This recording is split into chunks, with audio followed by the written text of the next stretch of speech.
positive or negative externalities that the business was generating. Any business that really thinks this way today is about to become a dinosaur.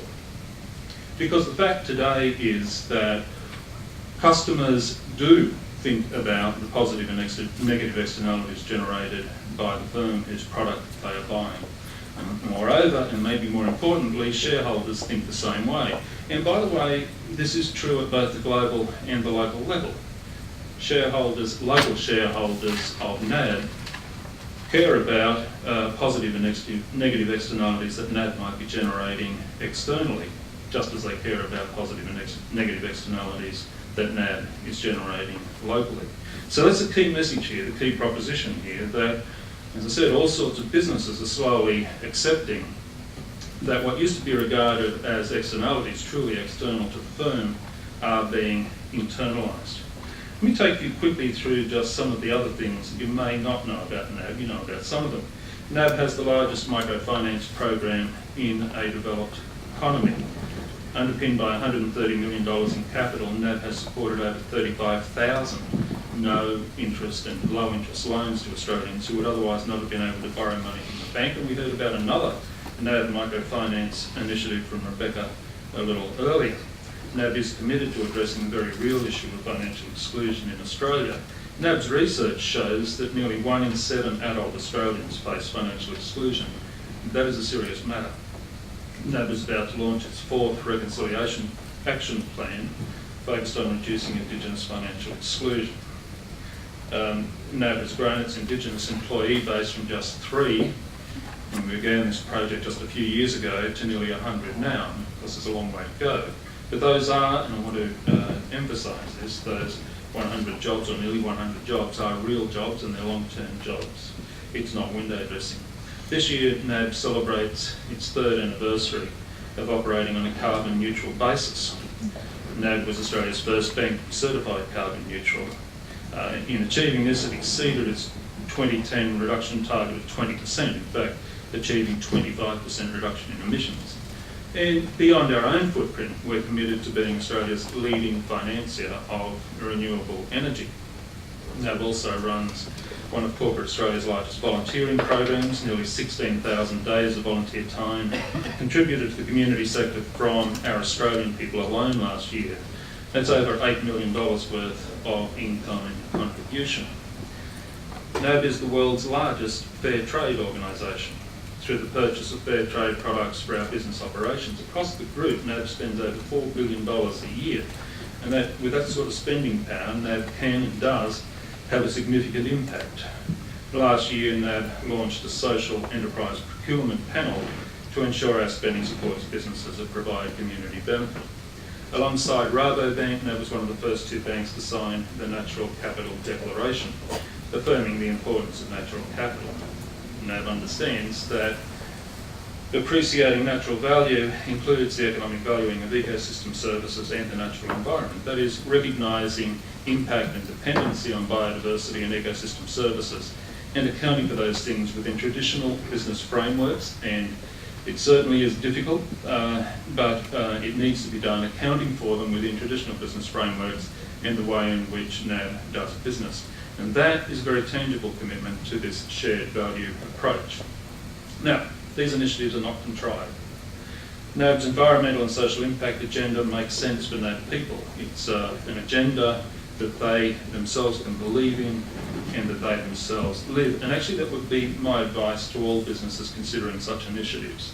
Whatever you do in the community, it does have to be related to your core business. And I heard one of the panellists earlier this afternoon saying precisely the same thing. If it's not related to your core business in a fundamental way, it runs the risk of being viewed as tokenism, as being contrived for a purpose that might actually be very unclear to those whose impressions you are trying to affect.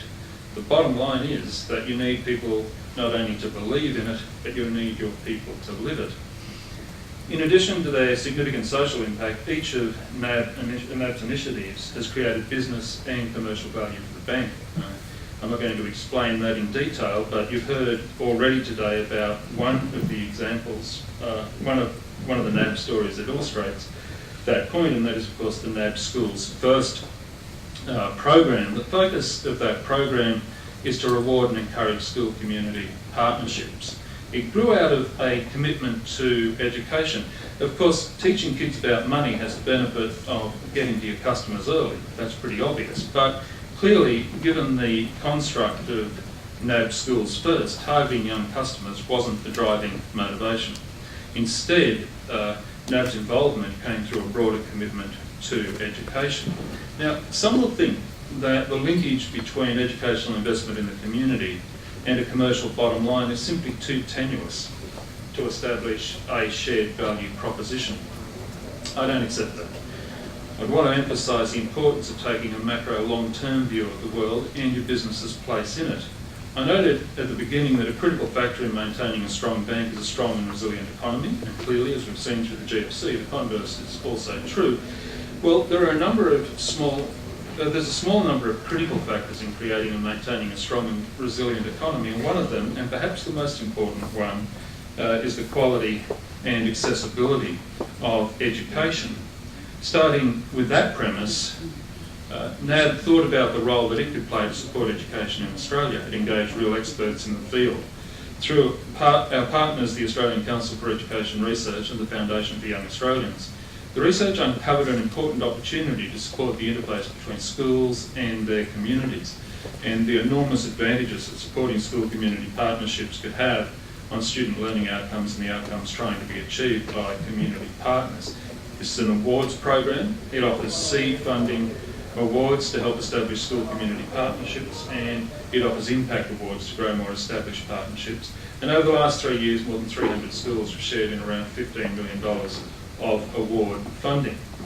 Now, value for NAB is obviously, is in making a significant contribution to improve education outcomes in Australia. If you still think that link too tenuous, then let me just say alert you to some of the more tangible short-term business benefits that NAB's deriving from the program. For each of these school community partnerships, NAB identifies a NAB partnership manager. That person's a NAB volunteer, a person who uses their skills and experience to maximise the value that NAB can add to the partnership beyond the financial award. There's a relationship manager for every school community partnership awarded, 110 last year. More than 1,800 of our people have been involved with the program since its inception. And these people use their volunteer leave to contribute to NAB Schools First. They come from all across the business and all levels of the business, and they contribute to partnerships in a wide variety of ways. Well, recently we undertook some research to understand the impact on them of engaging in the NAB Schools First program, and the results were startling. We found that for employees that had a good understanding of the program, their level of employee engagement, their employee engagement score was fully 11 percentage points higher than the NAB average. For those that were actively involved in the program, not just had a good understanding of it, the employee engagement score was 18 percentage points higher than the NAB average, and of course well above the engagement scores of a high-performing norm country. Now, we know, and why this makes sense for the business, is that higher levels of employee engagement do mean higher productivity, by as much as 30 or 40% higher productivity. The program also offers business bankers an opportunity to build community relationships. And good banking begins and ends with good relationships. Any opportunity to build community relationships is therefore of considerable value to the business. Yep, shared value is a complex beast. There will be some examples where the value sharing is more obvious and the win-win scenario is clear. In many of these examples, there will be an obvious, tangible, short-term business benefit. The greater challenge, though, and challenge for all of us, is ensuring that the lens includes the long-term macro factors that ensure prosperity, community prosperity into the future. As a lot of other people have said, countering the focus on short-termism is a challenge that's not to be underestimated. Let me conclude. As a bank, NAB's success is linked closely to the economy and the communities that NAB calls home. We understand that we have a unique ability to transform lives. We know that this is not only through our direct interactions, but through our commitments to the broader issues that underpin a prosperous Australia. We're committed to education, to employment, and access to fair and affordable finance. And our shared valued approach to business will continue to have a positive impact. We know that we haven't nailed it, still grappling with many issues. For example, and a number of you have mentioned this, how do we measure the contribution to social value? What metrics do we bring to the task? How do we begin to build natural value in real terms into our systems, into our banking systems, our formal systems? And what are the opportunities we might yet explore if we broaden and lengthen our thinking about our operational boundaries? One thing we do know though, and that is this: the future landscape of business is changing. And in that future, company success will and has to be linked to societal progress properly defined and properly measured.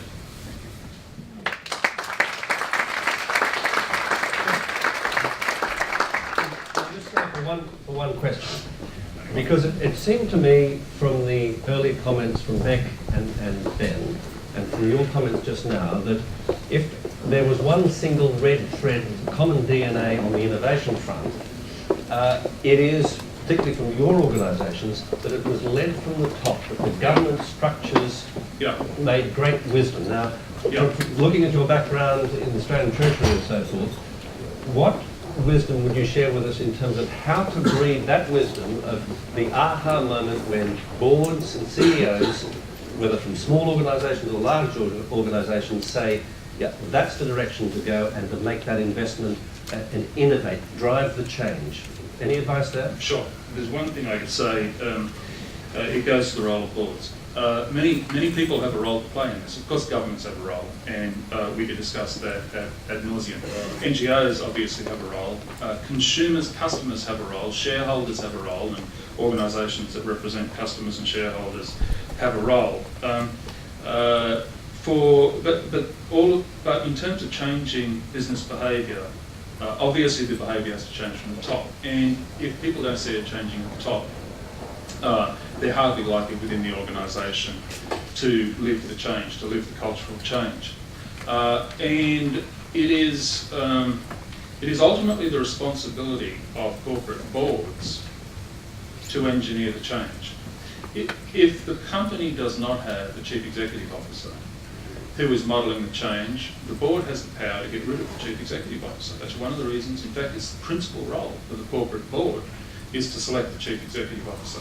Moreover, it's up to boards to set the scorecard or the metrics by which the performance of the chief executive officer are measured, to write it down and say, you, Cameron Klein, this is what you are going to be measured against, and if you don't deliver this, then we will consider that you have not delivered. And not only might you risk the loss of a performance bonus, which of course in Cameron's case is a lot of money, but you are at risk of not satisfying the directors, and your future position is at risk. Not that I want any of you to think that Cameron's future position is at risk. But the point is that if you pop out to say, and you hear it a lot, look, we can't do this because our chief executive doesn't hold those values. The chief executive is only focused on short-term profit making. If the chief executive is only focused on the short-term bottom line of the organisation, that's a problem with the board, right? It's a problem with the board, and the board needs to do something about it, or shareholders need to make sure that there are different members on the boards of companies representing their interests. Great. Thank you very much indeed.